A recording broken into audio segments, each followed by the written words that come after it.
السلام علیکم ورحمۃ اللہ وبرکاتہ۔ عزیز طلباء و طالبات، آج ہم پڑھنے جا رہے ہیں آپ کی درسی کتاب بہارستانی اردو کے صفحہ نمبر 65 پر ایک کہانی پڑھیں گے جس کا عنوان ہے آزمائش شرط ہے۔ آزمائش شرط ہے۔ تو کہانی پڑھیں گے۔ ایک بوڑھے آدمی نے مرتے وقت اپنے اکلوتے بیٹے کو نصیحت کی کہ بیٹا، آزمائے بغیر کسی کو اپنا دوست نہ بنانا اور کسی نہ کسی مرحلے پر اپنے عزیزوں اور رشتہ داروں کو بھی کسی آزمائش کے وقت ضرور پرکھنے کی کوشش کرنا، تاکہ آئندہ کے لیے تمہیں تجربہ حاصل ہو۔ کچھ دنوں بعد بوڑھا مر گیا اور بیٹے نے باپ کی باتوں کو آزمانے کے لیے اپنی بیوی اور اپنے قریبی دوست کی آزمائش کا تہیہ کر لیا۔ اس کا دوست بہت ہی چالاک تھا اور مقامی حاکموں کے لیے مخبری یعنی جاسوسی کا کام کرتا تھا۔ وہ جوان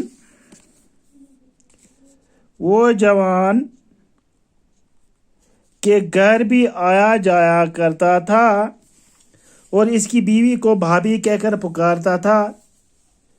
ایک روز نوجوان کسی کام سے شہر چلا گیا اور واپسی پر کسائی کی دکان سے سری پائی خرید کر لے آیا۔ اس نے سوچا کہ اپنے مرحوم باپ کی نصیحتوں کو پرکھنے کے لیے یہ ایک اچھا طریقہ ہے۔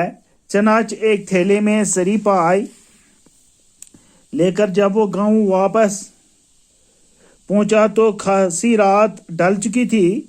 اس نے اندھیرے میں گھبرائی ہوئی آواز میں اپنی بیوی سے کہا کہ میرے گھر میں روشنی نہ کرے، اور ایک کدال لے کر چپ چاپ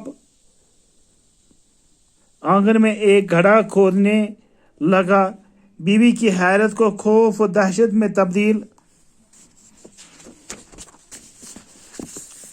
تبدیل کرتے ہوئے اس نے کہا کہ میں نے اپنے ایک پرانے دشمن کو قتل کر دیا ہے۔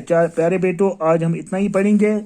میں پھر اس کو دہراتا ہوں۔ آزمائش شرط ہے، سبق کا عنوان ہے۔ اب کیا آزمائش ہے؟ ایک بوڑھے آدمی نے مرتے وقت اپنے اکلوتے بیٹے کو نصیحت کی۔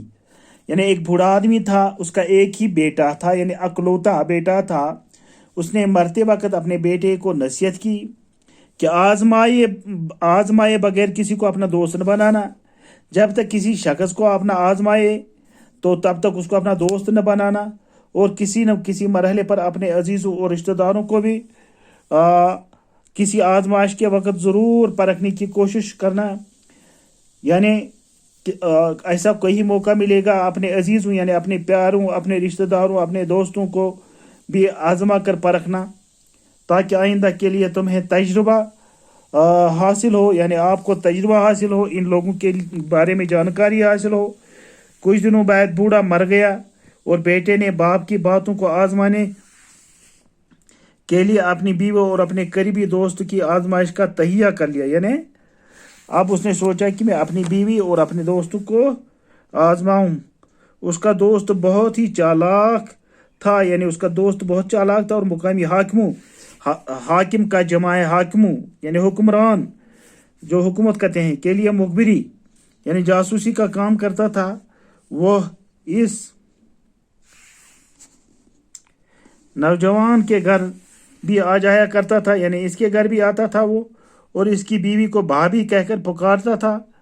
ایک روز یعنی ایک دن نوجوان کسی کام کے لیے شہر چلا گیا اور واپسی پر کسائی کے دکان سے سری پائی یعنی کسائی جس کو ہم پج کہتے ہیں، کشمیری میں پج کہتے ہیں، اس کے دکان سے کل پاچ کشمیری میں کل پاچ کہا جاتا ہے، اور سری پائی یعنی کسی جانور کے کسی بیڑ بکری کے سری پائی سر اور اس کے پاؤں اس کے وہ لائے